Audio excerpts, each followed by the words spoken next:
Welcome to my channel painless TV. जी हाँ, मैं हूँ शिकफा यास्मीन यानी कि SY और डॉक्टर हिना आपको मेरे साथ यहाँ पर नजर आ रही हैं। गायनाकोलॉजिस्ट हैं।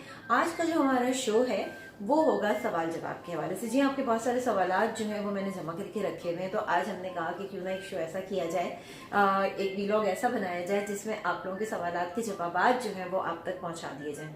तो पहले डॉक्टर हिना से मिल लेते हैं। अस्सलाम वालेकुम। सवाल भी करूंगी और जवाब भी मिलेंगे, लेकिन अगर आप मेरे चैनल पर नए हैं तो मेरे चैनल को सब्सक्राइब जरूर कीजिए। सेगमेंट अच्छा लगता है तो लाइक कीजिए।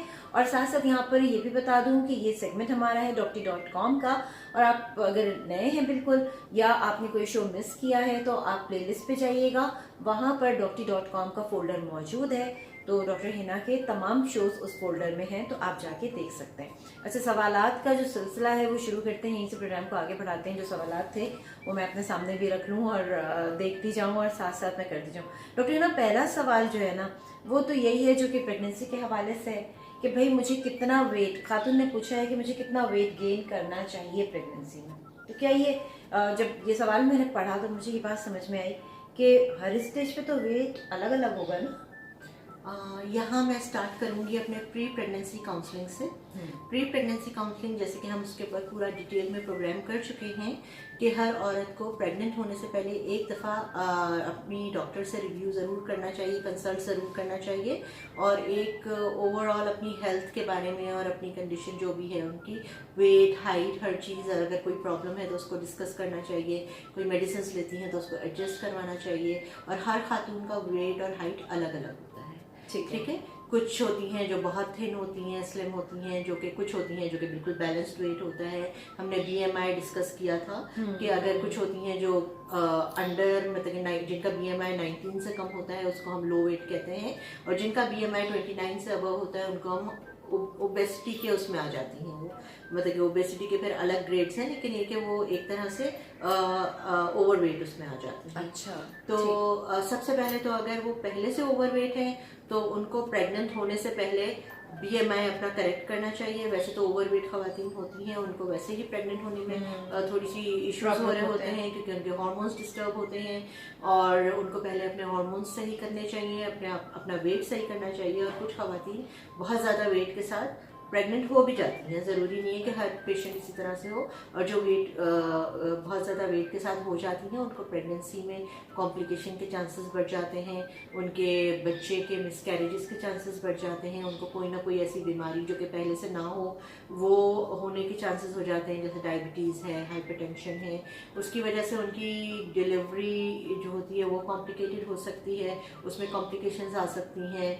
तो इस तरह से अपने आप को पहले से आप फिट रखें, अपना BMI जो है वो बिल्कुल बैलेंस रखें, और प्रेग्नेंट होने से पहले आप अपने वेट का ख्याल रखें। उसके बाद आप प्रेग्नेंट होने का सोचें, और फिर जब आप प्रेग्नेंट हो जाती हैं तो एक बहुत कॉन्सेप्ट है हमारे यहाँ के, जैसे ही कोई लड़की प्रेग्नेंट होती है, definitely this is a fact कि प्रेगनेंसी में भूख ज़्यादा लगती है डेफिनेटली। लेकिन ये है कि इसका मतलब ये नहीं है कि उसको बहुत ज़्यादा ऑयली पराठे and I don't know dry fruits and वो जो पंजीरियाँ वगैरह बना बना के खिलाना शुरू कर देते हैं।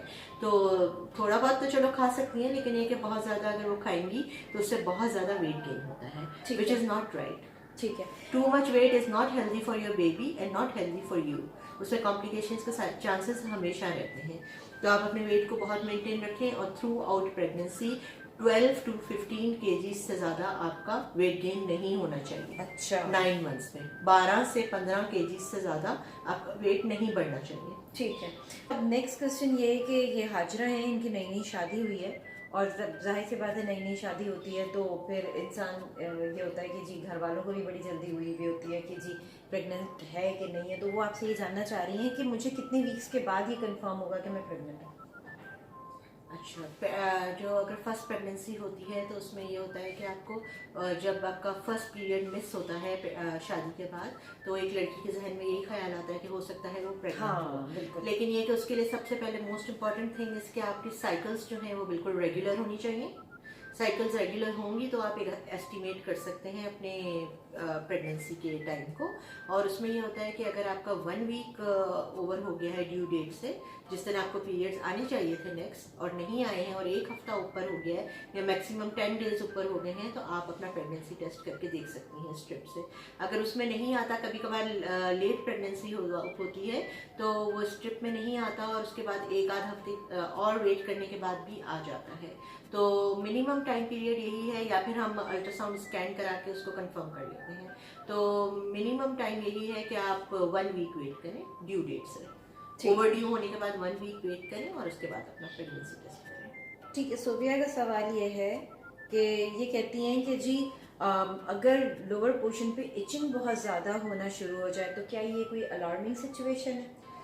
ऑफ कोर्स अलार्मिंग तो मैं नहीं कहूँगी, लेकिन उसको आपको इग्नोर नहीं करना चाहिए और उसको आप फ़ौरन अपनी डॉक्टर को, जो भी गायनेकोलॉजिस्ट हैं आपकी, आप उनको कंसल्ट करें और उनको बताएं। जो भी पेरिनियल रीजन में अगर इचिंग हो रही है तो उसमें बहुत सारे डिफरेंट इन्फेक्शन, जो मोस्ट इंपॉर्टेंट इन्फेक्शन जो होता है वो फंगल इन्फेक्शन होता है, जिसकी वजह से इचिंग हो रही होती है। और हमने अपने वजाइनल डिस्चार्ज के ऊपर जो प्रोग्राम किए थे उसके ऊपर बहुत ज़्यादा, उसमें हमने बहुत ज़्यादा डिटेल में ये डिस्कस किए थे जो भी डिफरेंट टाइप के इन्फेक्शंस हो रहे होते हैं फीमेल को और उनके क्या साइन सिम्टम्स होते हैं और उनको हम कैसे ट्रीट करते हैं। तो ये ज़्यादा चांसेस हैं कि फंगल इन्फेक्शन है, वरना कभी कभार मिक्स्ड इन्फेक्शंस भी हो रहे होते हैं, बैक्टीरियल फंगल सब हो रहे होते हैं। और उसके लिए फिर कुछ मेडिसिन होती हैं जो कि लगाने के लिए क्रीम्स दी जाती हैं, वजाइनल इंसर्शन के लिए क्रीम्स या पेसरीज होती हैं वो दी जाती हैं।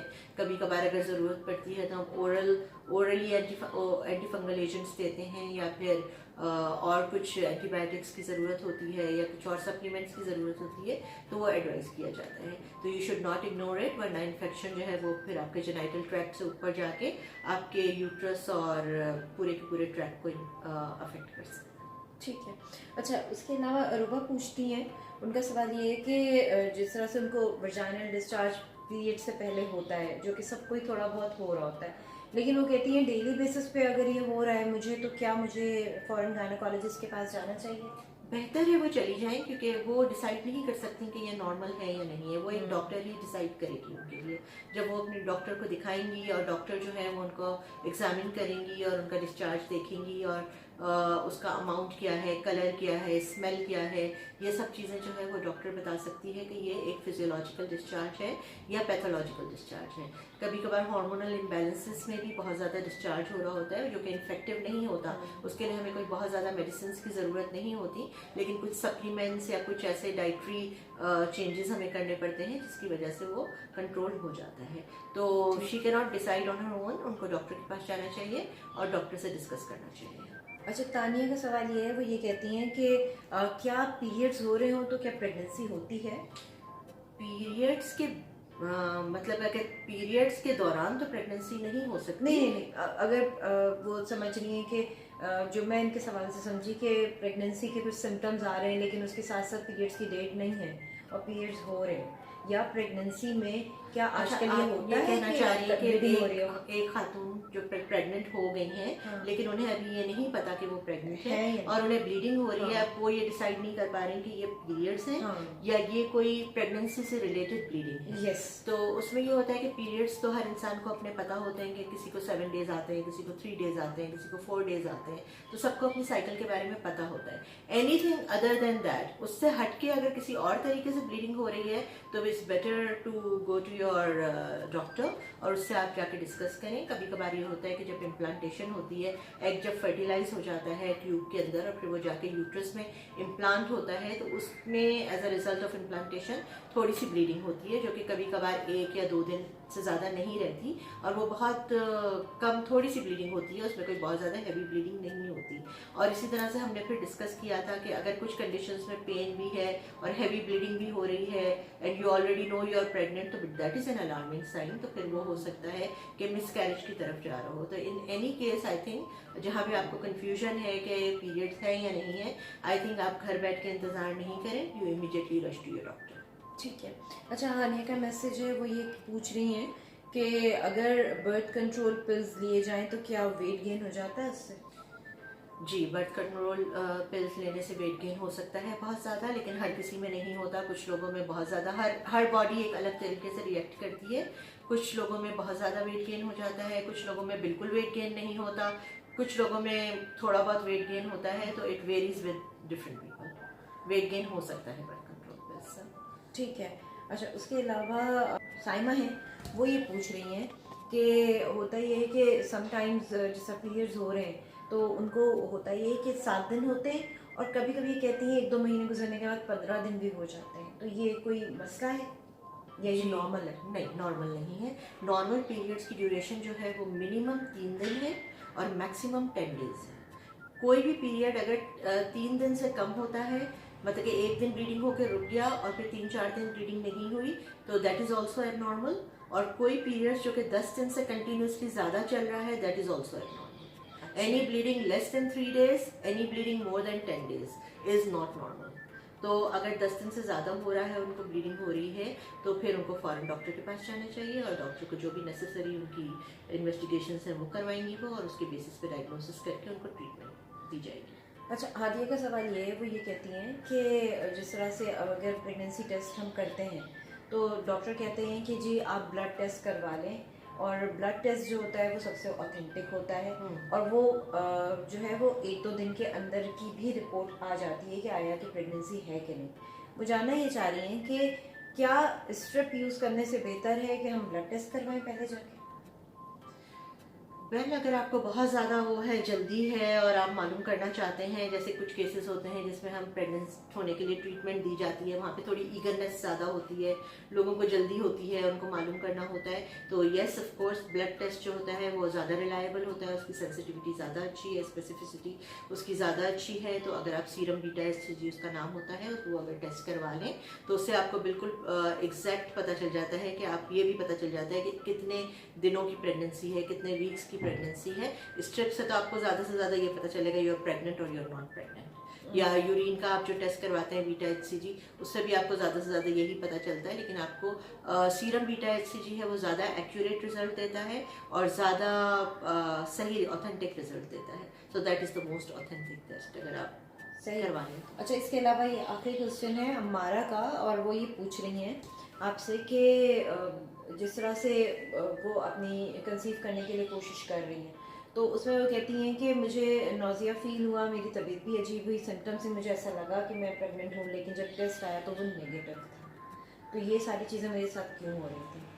तो डेफिनेटली जब होता ये है कि अगर एक औरत प्रेग्नेंट हो रही होती है, प्रेग्नेंट हो जाती है, तो अर्ली प्रेगनेंसी में नौजिया, वॉमिटिंग, ये एक बहुत स्ट्रॉन्ग सिम्टम्स होते हैं उसके लिए, जो कि सपोर्ट करते हैं उसकी प्रेगनेंसी को, और उसके जो हार्मोन्स पीक कर रहे होते हैं उसकी वजह से हो रहा होता है। और अगर प्रेग्नेंट नहीं होती तो फिर she will and up in her menstrual flow.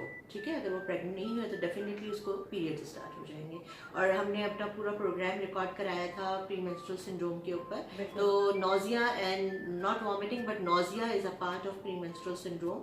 तो हो सकता है उसको वो उसकी वजह से नौजिया हो रहा हो, जो प्री मेंस्ट्रुअल सिंड्रोम में जो कि 1 वीक पहले हो रहा होता है, उसको लगता है कि वो प्रेग्नेंट है। और कभी कभार ओवरड्यू भी हो जाती हैं पेशेंट्स और उनको लगता है कि वो प्रेग्नेंट है, उनको नौजिया भी हो रहा होता है, लेकिन फिर होता यह है कि वो प्रेग्नेंट नहीं होती हैं, उनका प्रेगनेंसी टेस्ट नेगेटिव आता है। उस कंडीशन को सॉल्व करने के लिए जो आपने पहले पूछा था, सीरम बीटा एचसीजी जो कि ब्लड का टेस्ट होता है प्रेगनेंसी कंफर्म करने के लिए, वो करवाया जाता है टू कंफर्म कि वेदर शी इज प्रेग्नेंट। उस पर कंफर्म हो जाता है हमें कि पेशेंट प्रेग्नेंट है या नहीं है, और उसको कोई भी हम एंटी वॉमिटिक, एंटी एमेटिक जो होती है वॉमिटिंग रोकने के लिए दवा दी जा सकती है, और उससे वो कंट्रोल हो सकता है। अच्छा डॉक्टर ने, ये जो वॉमिटिंग फील हो रही होती है या समझें कि अगर सिम्टम्स ऐसे कुछ उसको फील भी हो, साइकोलॉजिकल भी होता है? साइकोलॉजिकल हो सकता है, क्योंकि अगर एक लड़की है, वो उसकी शादी हुई है, तो may be she is expecting कि अब मैं प्रेग्नेंट होंगी, तो वो उसके जहन में शायद ये चीज़ चल रही होती है। फिर उसके पीरियड्स भी अगर ओवरड्यू हो गए हैं, इवन समटाइम्स पेशेंट्स आती हैं 2 दिन ओवरड्यू, 1 दिन के कल होने थे आज नहीं हुए, so there is nothing wrong in that. वो तो 1-1 हफ्ता भी ओवरड्यू हो जाते हैं, शादियों से पहले भी हो जाते हैं, कोई ऐसा इशू नहीं है उसमें, and that is very normal, very physiological. तो आप उसको वो इतना ज़्यादा वो सोचने से तो वो नहीं होगा मसला हल, लेकिन आप ओवरड्यू हो गई हैं, आपका प्रेगनेंसी टेस्ट नेगेटिव आ रहा है, आपको फिर भी नौजिया फील हो रहा है, तो best thing to get done is your blood test to confirm the pregnancy. ठीक है, इंस्टेड कि आप बैठ के सोचती रहे कि मैं प्रेग्नेंट हूँ और 2 महीने तक आपको पीरियड्स भी नहीं हुए और पीरियड्स भी इरेगुलर हो जाते हैं, तो there is nothing wrong in that. तो वो आप बैठ के ये सोचती रहें, तो फिर वो लोगों के जहन में ये बात होती है, तो उनको लगता है कि नहीं भाई ये प्रेगनेंसी ही होगी अगर नॉजिया हो रहा है। तो it's not necessary. Nausea is a part of premenstrual syndrome, जो कि पीरियड्स स्टार्ट होने से पहले भी कुछ लोगों में होता है। सही। Doctor Hina, thank you so much. ये तमाम सवालात जो थे वो मैंने कहा कि आज मैं पूछ लूँ, और मैंने आप लोगों से कहा भी था कि नेक्स्ट इसमें जब डॉक्टर हिना मेरे साथ होंगी तो आपके सवालात को मैं ज़रूर शामिल कर लूँगी। तो आई होप कि आप लोग सेटिस्फाई होंगे, और इसके अलावा भी अगर आप कोई सवाल करना चाह रहे हैं तो बिल्कुल आप कर सकते हैं। Doctor Hina, thank you so much, आप मेरे साथ यहाँ पर मौजूद रहें। और इसके साथ ही यहाँ पर हमारा वीलॉग खत्म हो रहा है। शगुफ्ता यास्मीन यानी SY और डॉक्टर हिना को दीजिए इजाज़त। हम फिर मिलेंगे एक नए वीलॉग के साथ। खुदा हाफिज़।